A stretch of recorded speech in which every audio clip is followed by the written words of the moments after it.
dalam bentuk puisi. Rasanya hari itu mau ulang kembali. Bisa dengan mimiknya yang gembira. Bisa dengan, karena puisi itu sendiri kan tidak dibaca sambil goyang-goyang gitu ya. Tapi kertasnya dibaca, dipegang. Yang berbicara adalah mulut, mata, gerak semua dari yang ada di sini.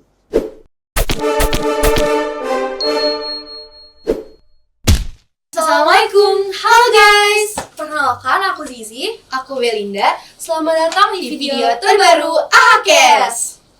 Oke Bel, jadi di video kali ini tuh kamu bisa tebak nggak? Kira-kira kita bakal bahas apa? Bahas apa sih hari ini? Kan nggak seru ya Bel, kalau misalnya aku kasih tahu kamu gitu aja nih kita bakal bahas apa. Aku bakal ngasih tahu clue, nanti kamu bakal tebak ya. Oke. Hari ini tuh kita memperingati tentang suatu sastra nih Bel. Kamu bisa tebak nggak kira-kira kita tuh memperingati hari apa? Suatu sastra. Pantun gak sih, Zi? Pantun tuh sastra ya Bel, cuma coba tebak lagi deh. Apa ya? Storytelling. Storytelling juga sastra, tapi ya karena kamu salah mulu nih Bel, aku langsung aja kasih tahu ya. Jadi guys, hari ini aku sama Belinda bakal bahas tentang Hari Puisi Nasional.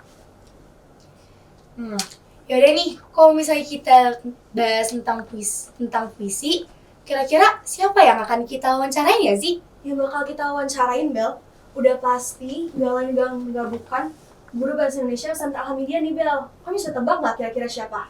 Guru bahasa Indonesia.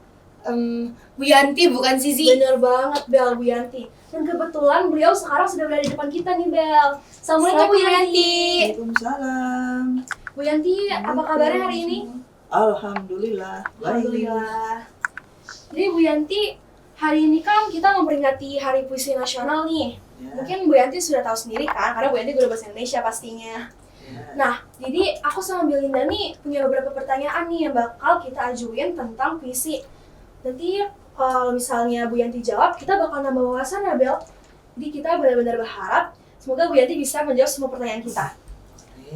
Kita langsung aja mulai ke pertanyaan pertama ya Bu Yanti. Nah, setiap tanggal 28 April ini, kita kan memperingati Hari Puisi Nasional. Sebuah hari untuk mengenang kiprah salah satu penyair besar Indonesia, yaitu Chairil Anwar. Beberapa dari kita, mungkin Bu Yanti sendiri, bahkan udah gak asing kan sama nama besar ini, atau bahkan pernah membaca puisi legendarisnya yang berjudul Aku, yang isinya tuh penuh dengan semangat dan berani. Nah, Bu Yanti tuh apakah Chairil Anwar ini sosok yang gak hanya memperkenalkan puisi modern Indonesia, tetapi juga memberikan kita cara baru untuk meresapi kehidupan melalui kata-kata? Apa yang Bu Yanti tahu mengenai Chairil Anwar? Mungkin Bu Yanti bisa jawab? Terima kasih Belinda sama Cici. Anak semua, kita mengenal Chairil Anwar sebagai salah satu tokoh puisi modern. Mengapa disebut modern? Karena puisi sebelumnya adalah puisi-puisi yang masih menggunakan aturan-aturan tentang rima, irama, ritme, dan segala macam. Jadi, beliau adalah salah seorang tokoh yang melepaskan diri dari semua aturan-aturan puisi pujangga baru ataupun di periode Balai Pustaka. Beliau adalah seorang penyair yang mencoba melepaskan diri dari itu semua, muncul sebagai sosok yang baru yang bisa mewarnai kehidupan perpuisian di Indonesia. Tapi mengapa harus puisi, Bu? Kenapa nggak karya sastra lain seperti misalnya drama, pantomim? Mungkin Bu Yanti bisa dijawab? Puisi yang dilahirkan oleh Chairil Anwar adalah puisi yang dibuat pada masa beliau hidup. Beliau hidup dari tahun 1922 dan meninggal di tahun 1949. Hanya hidup 27 tahun.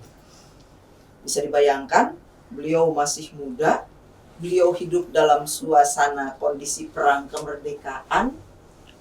Jadi hal yang paling mungkin dilakukan saat itu adalah membuat puisi. Ketika terjadi perang kemerdekaan, tidak mungkin orang bisa merenung banyak, tidak mungkin orang membawa mesin tik kemana-mana, yang paling mungkin hanya membawa selembar dua lembar kertas dengan pena. Jadi ketika terjadi peperangan, beliau mendalaminya secara bagus, kemudian lahirlah puisi-puisi yang dihasilkan dengan pemikiran dan pilihan kata terbaik pada saat itu. Kalau untuk pantomim, bisa kalian bayangkan, harus pakai warna-warni, harus pakai gerakan, dan belum tentu semua orang menangkap apa yang dijadikan pesan oleh si pembuat. Bagaimana kalau film? Film membutuhkan waktu yang lebih lama, membutuhkan peralatan yang lebih luas, yang lebih banyak, yang lebih kompleks. Sedangkan puisi bisa lahir sesaat setelah satu kejadian besar menimpa seorang pujangga atau penyair puisi. Berarti Chairil Anwar ini tuh seorang jenius juga ya Bu, karena puisi ini kan kata-katanya juga rumit ya. Lalu apa yang bisa kita pelajari dari selembar kertas yang penuh dengan kata-kata yang tersusun begitu rapi? Selembar puisi yang dibuat oleh penyair, katakanlah puisi Kerawang Bekasi. Kerawang Bekasi adalah tempat berlaga, tempat medan peperangan antara penjajahan Belanda pindah ke Jepang. Itu terus dipakai di situ. Kemudian Chairil Anwar setiap harinya melihat kejadian seperti itu, betapa banyak orang yang meninggal saat itu, maka muncullah kalimat-kalimat 4-5 ribu nyawa menghilang. Jadi Chairil Anwar mewakili para pahlawan saat itu yang membela kemerdekaan, yang membela bangsa Indonesia sampai harus meregang nyawa, kemudian disampaikan pikiran itu oleh Chairil Anwar dalam bentuk puisi Kerawang Bekasi. Apa yang bisa dipahami dari sebuah puisi? Puisi itu kumpulan kata-kata yang bisa mewakili segenap pikiran, perasaan, kehendak, amanat, keinginan, cita-cita luhur dari penyair yang bisa jadi tidak semua orang memahami puisi itu. Bagaimana caranya supaya orang bisa memahami puisi? Puisi itu dibaca, dipahami, kemudian kembali lagi ke sejarahnya, siapa yang buat, kapan dibuat, bagaimana kondisi saat itu. Jadi sebuah puisi tidak tiba-tiba dibuat tanpa masalah, tanpa kondisi yang membuat seseorang tertekan, atau sebaliknya kondisi yang sangat bahagia bisa membuat rangkaian puisi demikian menarik. Atau karena Chairil Anwar membuat puisi Kerawang Bekasi itu di tahun itu ketika terjadi peperangan, maka kalau kalian membaca puisi Kerawang Bekasi tanpa tahu latar belakang penulisan, situasi dan kondisi, maka kita akan membacanya pun tanpa penghayatan. Kalau kita bisa membacanya dengan baik, penghayatannya baik, nanti orang lain juga akan ikut bisa merasakan apa sebenarnya yang ingin disampaikan oleh pembuat puisi itu sendiri. Berarti setiap puisi Chairil Anwar itu memiliki maknanya tersendiri, Bu? Atau emang Setiap puisi. Tapi apa kita bisa ngartinya dengan cara beda? Misalnya puisi Kerawang Bekasi itu kan diartikan sebagai bentuk perlawanan, bentuk peperangan. Apakah kita bisa diartikan dengan makna lain menurut kita sendiri? Mungkin kalau Kerawang Bekasi sekarang jadi pusat niaga, gitu ya. Jadi pusat menggerakkan roda ekonomi di daerah Kerawang, Purwakarta, Bekasi begitu. Bisa jadi ada puisi Kerawang Bekasi versi yang lain, versi modernnya. Judulnya bisa ditulis tetap Kerawang Bekasi, tapi pilihan kata-katanya disadur. Tidak lagi puisi Kerawang Bekasi hasil karya Chairil Anwar. Kita sudah bisa menyadur. Artinya isinya tetap kepahlawanan, tapi pahlawan bidang ekonomi, pahlawan keluarga, pahlawan pembangunan, dan yang lainnya. Berarti setiap puisi itu maknanya berbeda-beda tergantung pembacanya. Mungkin Belinda ada yang bisa ditanyakan ke Pak Wiyanti? Baik, Bu Yanti. Kita berbicara tentang puisi, banyak orang yang merasa puisi itu rumit atau susah dimengerti. Apalagi di generasi zaman sekarang, generasi anak muda, puisi merupakan sastra yang rumit dan unik. Menurut Bu Yanti, apa yang membuat puisi itu berbeda dari bentuk sastra yang lainnya? Saya begini misalnya, pernah satu saat ada seseorang yang sangat kita sayangi, yang sangat akrab dengan kita, tiba-tiba pergi. entah pindah sekolah, entah pindah alam, dipanggil kembali Sang Halik. Saat itu kita merasa sedih, maka akan meluncurlah kata-kata yang bisa mewakili kondisi sedih kita saat itu. Kalau saya yang tertimpa musibah seperti itu, maka saya bisa membuat puisi itu dengan indahnya, sesuai dengan melo yang kesedihan yang kita rasakan. Beda halnya ketika saya yang sedih, Zizi yang buat puisinya. Zizi tidak bisa menangkap pesan sedih yang ingin saya sampaikan dalam bentuk puisi. Atau sebaliknya, ketika saya tiba-tiba dapat door prize dari mana, 1 miliar, Belinda yang membuat puisinya, tingkat kebahagiaannya beda apa yang dirasakan oleh Belinda yang biasa megang 500 juta sampai 1 miliar dengan saya yang biasanya misalnya hanya 1-2 juta. Bisa jadi saya menggambarkan bagaimana saya gembiranya mendapat 1 miliar dengan menggambarkan bahwa saya bisa koprol karena mendapatkan uang 1 miliar itu dalam bentuk puisi. Rasanya hari itu mau ulang kembali. Bisa dengan mimiknya yang gembira. Bisa dengan, karena puisi itu sendiri kan tidak dibaca sambil goyang-goyang gitu ya. Tapi kertasnya dibaca, dipegang. Yang berbicara adalah mulut, mata, gerak semua dari yang ada di sini. Tapi tidak keseluruhan badan yang besar. Karena kalau badan yang besar itu yang kita tahu ada deklamasi di SD. Oh ibu, sampai begitu ya. Tapi kalau puisi, mainnya hanya di kata-kata, mainnya di kedalaman makna yang kita ucapkan setiap katanya. Jadi tidak bisa misalnya, seperti puisinya Hairil Anwar tahun 43. Racun berada di reguk pertama. Membusuk rabu terasa di dada. Tenggelam darah dalam nana. Ketika yang membaca puisinya di usia saya yang sudah tahu bahwa itu dibuat dari tahun 1943, bagaimana orang menghadapi sakaratul maut, lihat teman-teman yang ditembak, yang kena belati, yang kena segala macam, kena bom, dengan kalian yang tidak pernah tahu seperti apa kehidupan di zaman itu, akan lain cara membacanya. Bisa jadi dibacanya racun berada di reguk pertama, membuat jadi kayaknya baca aja begitu ya. Nah, ketika orang membaca puisi, tahu sejarah dibuatnya, kapan terjadinya, bagaimana kejiwaan orang yang membuat puisi itu, maka dia akan mendalami membaca puisi itu sampai akhirnya yang mendengar juga bisa ikut merasakan apa yang sebenarnya ingin disampaikan oleh Hairil Anwar dalam puisi yang berjudul 1943. Berarti puisi memiliki makna yang sangat mendalam bagi penulis tersebut ya? Makna magis mungkin kalau perlu ya. Maknanya seperti mantra. Jadi ketika satu kali disebut saja dengan dibaca dengan benar, orang itu akan terpesona dengan rangkaian kata yang disampaikan. Baik, Zizi, apakah ingin bertanya? Kalau misalnya puisi itu kan berisi kata-kata magis nih Bu, menggambarkan perasaan kita, mewakili perasaan kita yang mungkin lagi sedih, lagi senang. Terus bisa nggak sih kalau misalnya puisi itu tuh digabungkan dengan karya sastra lain, misalnya drama. Drama kan sama-sama mengungkapkan perasaan kita, cuma mungkin bedanya drama itu memiliki alur. Nah, apakah bisa drama yang sebuah karya sastra ini digabungkan dengan kata-kata puitis dari puisi?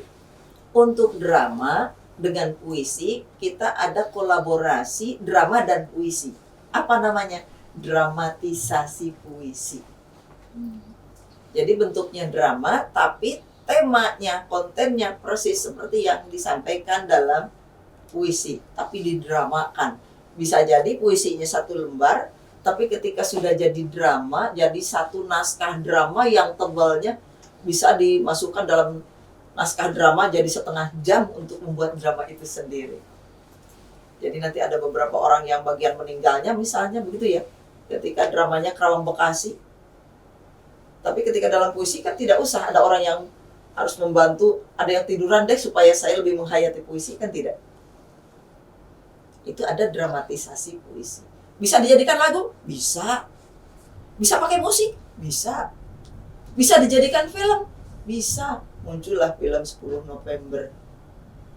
Itu bisa jadi film-film seperti itu juga lahir dari puisi yang diamanatkan oleh para penyair saat itu. Termasuk H.B. Yasin. H.B. Yasin itu adalah penyair yang hidup di zaman Chairil Anwar yang baru meninggal di tahun 1980-an, penyair besar. Karena Chairil Anwar di zamannya itu tidak ada rumah sakit.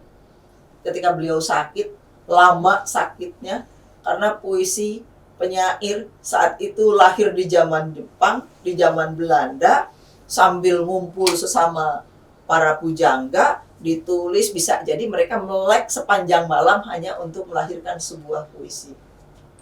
Maka yang terkena adalah beliau perokok, beliau kena TB, dan tidak bisa dirawat di rumah sakit karena zamannya zaman perang. Beliau dirawat di rumah teman-temannya termasuk H.B. Yasin. Meninggalnya sampai di situ. Sementara karena Chairil Anwar juga orang bebas, tadi buktinya tidak mau diatur oleh puisi Angkatan Balai Pustaka dan Pujangga Baru, termasuk dalam kehidupan berumah tangganya juga beliau menikah, tapi tetap saya adalah saya. Muncullah puisi Aku. Aku ini adalah binatang jalang, dari kumpulannya terbuang. Punya ibu bapa yang mendidik dengan keras, dengan galak, dengan disiplin, dan beliau tidak mau dengan aturan itu. Beliau kabur merantau dari Medan ke Jakarta di usia kelas 2 SMP, atau sekarang dulu itu namanya mulo, kalau sekarang mungkin usia SMP. Kemudian tidak mau lagi kena aturan-aturan segala macam. Beliau bebas sebebas-bebasnya di zaman Jepang ya, bukan bebas seperti sekarang. Karenanya puisinya juga saya tidak mau diatur pakai Richtison, terzina, quatrain, quint, sektet, septima, oktav, stansa. Saat itu ada puisi aturan begitu. Ada akhirannya harus I semua. Ada harus A semua. Ada satu barisnya 8 sampai 12 suku kata. Chairil Anwar melepaskan dari aturan itu semua. Jadi dia orang bebas. Tidak mengikuti salah satu gaya yang sudah terjadi saat itu. Gitu ya.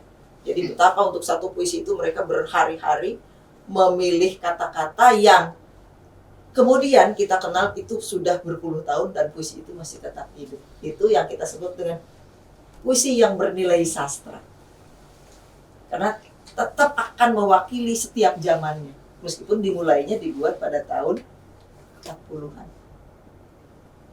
Bahas tentang puisi nih Bu Yanti, pasti kan kita nggak terlepas dari yang namanya penyair kan.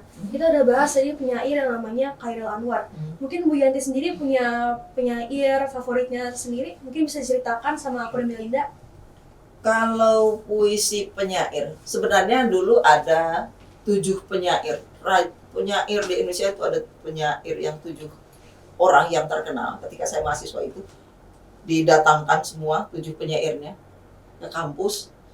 Mereka parade membuat puisi, membacakan puisi dari jam 8 malam sampai jam 2 malam. Sampai dini hari. Termasuk salah satunya adalah Presiden Penyair Indonesia. Namanya Sutarzi Kolzum Bahri. Saya bertemu beliau masih 4 tahun yang lalu di usia 76 tahun. Mereka hampir sama seperti Chairil Anwar. Tidak mau diatur.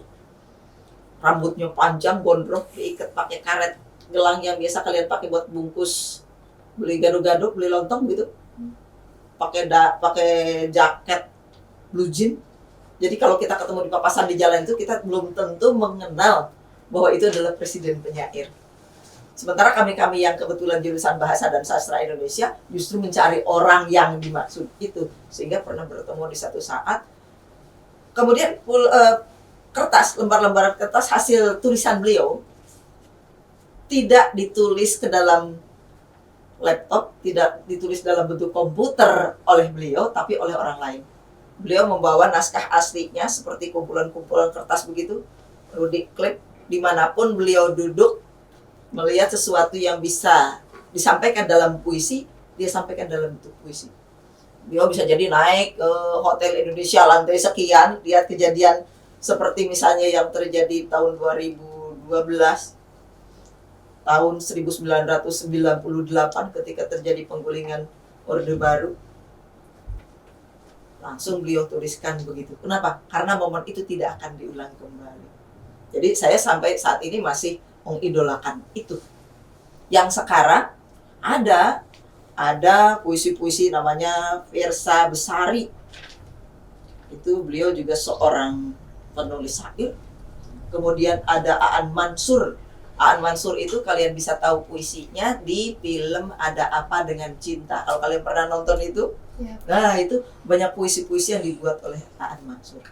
Itu memang beliau masih muda, masih kelahiran tahun 80. Itu yang bisa mewakili puisi para penyair-penyair untuk angkatanmu mungkin masih bisa dipakai. Ya, untuk pertanyaan terakhir nih Bu, tapi nggak kalah spesial. Mungkin Bu Yanti ada pesan buat teman-teman di luar sana, terutama generasi muda, tentang gimana sih caranya itu biar kita bisa mencintai karya sastra seperti puisi. Apalagi kan puisi ini kan bahasanya rumit nih. Jadi nggak semua, apalagi generasi muda nih kayak aku dan Melin, itu tuh bisa mengerti kata-katanya dengan mudah. Untuk memahami sebuah puisi sebenarnya harus lahir dari kesenangan membaca. Tanpa orang senang membaca, akan sangat sulit puisi lahir. Kenapa? Pilihan kata kita tahu ketika kita senang membaca. Sejarah orang lain, saya tahu sejarah Chairil Anwar, saya tidak hidup di tahun 1940-an, tapi saya tahu dari buku. Saya tahu dari film. Maka baca. Apa yang ingin disampaikan? Oh, kemarin ada Krisye juga buat puisi, ternyata jadi lagu. Sajadah panjang. Dari mana? Dari Quran. Ya kalau tidak baca tidak pernah tahu bahwa di Quran itu ada ayat-ayat yang sangat puitis. Gitu. Makanya sekarang bagus untuk kalian generasi muda, sekarang kan sudah ada program literasi. Targetlah satu hari itu, entah itu bacanya, Bu, saya mau bacanya baca Quran. Oke, baca Quran gitu ya. Tapi kemudian baca terjemahnya, baca tafsirnya.